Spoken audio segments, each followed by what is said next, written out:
Can you imagine there's a big old tall tree standing right behind me last week?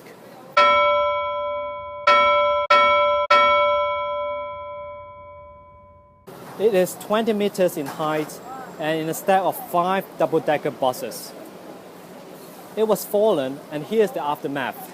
Look at all this.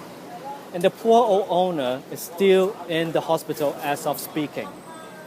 So it was crazy. And how could that even happen?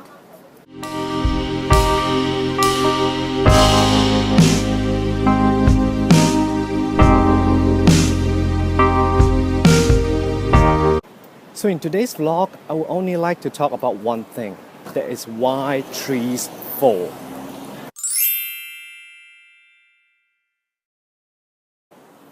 I need an apple.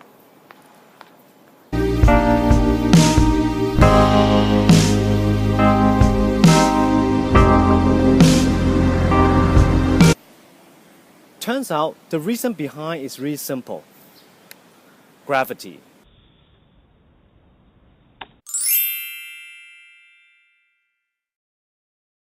Now it's just part of the life cycle of a tree. The problem is when there are people and properties down below, can we allow that to happen? Now, trees are biological organisms. That means as years go by, it will grow taller and it will grow wider. Now the gain of height and the gain of weight works against gravity. And the tree has to deal with it every single day as long as they live. Make sense? Here's a little secret. When trees get older, they have more health issues. And when trees get older, they are less responsive to the environment. And hence, the struggle with gravity will become much more difficult for them to handle. And we will come to a tipping point when the tree no longer can handle gravity anymore, and they just fall. Older trees are much more likely to fall than the younger ones. This because they're taller, they're heavier, and they don't recover well from any bad things happen to them. Just like you and I, a tree will die at some point in their lives. That means when we are preserving old trees, we are stretching the biological limits of trees, and they're even more likely to fall than the rest. The question is, when it happened, do we want it to fall on the pedestrian or on the road? So another way to see the problem is to understand the stress a tree will face in an urban environment, majorly space and soil compaction. Look at this tree. I'm sure it was smaller when it was planted. So the tree pit itself dictated how big a tree would grow. And when the tree base hits the tree pit, the tree simply has to either crack the structure in order to grow bigger, or other methods to deal with it while continuing to grow bigger on the upper part. And the base was not getting as wide as it should be. So it's more likely to fall.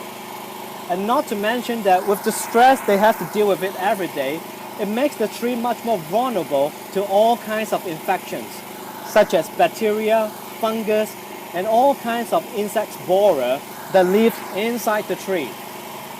And this will accelerate the fall of the tree as it struggles with gravity. So what are the concluding remarks? Number one, trees fall is because of gravity. Simple as such. Younger trees are able to withstand gravity better because they're shorter, they're lighter, and they're in the rapid stage of growing, so they could respond to any stress much better.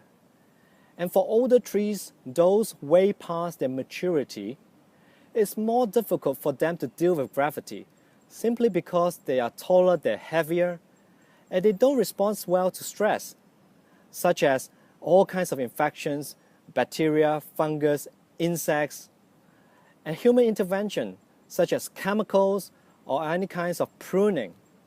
They don't respond well to these things. It's just part of the life cycle of a tree that will someday they won't be able to deal with gravity anymore and they fall. The question is, do we want accidents to happen to people and properties when trees fall? So when we are talking about preserving really old trees, we are actually stretching the biological limits of trees.